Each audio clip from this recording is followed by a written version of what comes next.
आप देख रहे हैं फानूस टीवी। चुनाव के अंतिम चरण में अब सभी राजनीतिक दल सक्रिय हो चले। कांग्रेस पार्टी भी किसी भी हद तक हरिद्वार लोकसभा सीट को पा लेना चाहती है।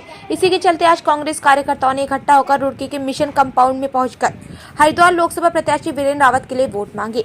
कांग्रेस के रुड़की महानगर अध्यक्ष ने कहा कि भाजपा का झूठ अब जनता के सामने आ चुका है। मोदी सरकार के झूठे वादों से देश की जनता अब थक चुकी है। किसान हो या पहलवान, सभी पर इस सरकार ने जुल्म किए हैं, जिसका बदला इस चुनाव में देश की जनता इस झूठी सरकार को हरा कर लेगी।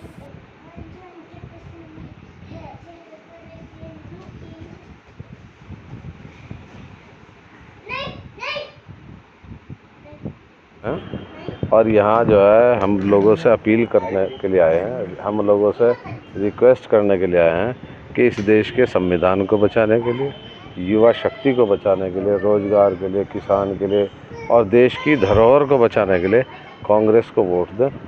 वरना जो 36% हमारी PSU पब्लिक सेक्टर यूनिट इन्होंने बेच दी और देश पे कर्ज 3 गुना हो गया, पर कैपिटा इनकम आधी होगी, डॉलर 30% 40% से ज़्यादा महंगा हो गया और हमारे हिंदुस्तान का जो डॉलर है वो बांग्लादेश से और भूटान से भी नीचे चला गया। तो ऐसी अर्थव्यवस्था के मोर्चे पे फेल सरकार को बदलना ज़रूरी है। ऐसी सरकार जिसने युवा को रोज़गार नहीं दिया और रोज़गार देने के बजाय युवा के हाथ में नशा दे दिया, ऐसी सरकार को बदलना ज़रूरी है। किसान की आमदनी दोगुनी छोड़ो सवाई नहीं हुई और अडानी की आमदनी जो है वो लाख गुना होगी। ये एक सवाल है जो जनता के बीच है, इस पे हम वोट मांग रहे हैं। सब क्या कहेंगे? देखो, प्रियंका जी के आने से कांग्रेस को बहुत लाभ हुआ। प्रियंका जी ने चुनाव को मुद्दा आधारित चुनाव बनाने का काम किया, जो एक सराहनीय प्रयास है उनका। 100% हम जीतने जा रहे हैं। प्रियंका जी ने 9-10 साल की मोदी सरकार से गरीबी पे, बेरोजगारी पे, भुखमरी पे, नशे पे, किसान की बदहाली पे, देश की कमज़ोरी को लेकर उन्होंने बात रखी। लेकिन जो है सरकार जो है वो ध्रुवीकरण की बात कर रही है। प्रियंका गांधी ने मुद्दों की बात की। उन्होंने हरिद्वार के किसानों का जो गन्ना बकाया वो नहीं मिल रहा, वो बात रखी। किसान की जो बाढ़ पीड़ित किसान है उसे मुआवजा नहीं मिला, वो बात रखी। पेपर लीक की बात उन्होंने रखी। अंकिता भंडारी की बात उन्होंने रखी। जोशीमठ की बात रखी। ग्रीन बोनस राज्यों को मिलना चाहिए, इसकी बात रखी। उन्होंने महिला सशक्तिकरण और महिला सुरक्षा की बात रखी।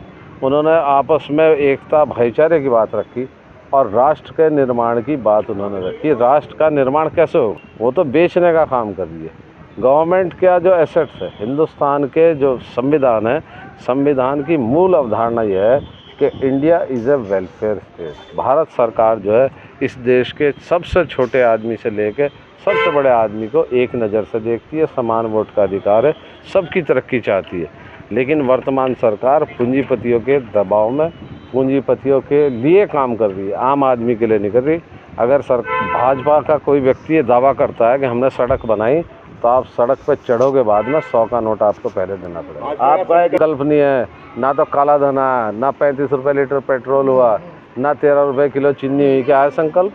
कहीं 2 करोड़ रोजगार मिले। जब रोजगार मांगा कह दिया कि जो हाथरस, अंकिता, और बहुत दुख की बात है, मैं पार्टी लाइन से अलग हट के कह रहा है, जिस आदमी ने देश के लिए सीमाओं पर लड़ाई लड़ी हो, जिसने 99 का कारगिल लड़ा हो, जिसने सियाचिन लड़ा हो, 71